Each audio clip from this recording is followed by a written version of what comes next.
নমস্কার সাধু। কোনো একটা উপায় বলুন যাতে আমাদের ঠান্ডা না লাগে। হ্যাঁ বেচা, হ্যাঁ উপায় আছে, দুটি উপায় আছে। একটু দাঁড়া, বিড়ি খাইনি।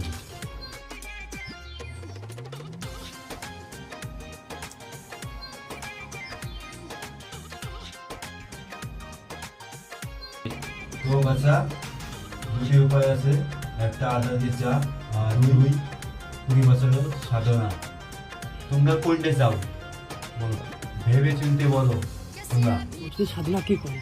কিন্তু আদা দিয়ে চা আনি না, তাহলে আদা দিয়ে 2 কাপ চা আনতে বলুন। হ্যাঁ সাধনা, 2 কাপ চা নিয়ে আয় তো আদা দিয়ে। আচ্ছা বাবা, নিয়ে আসছি।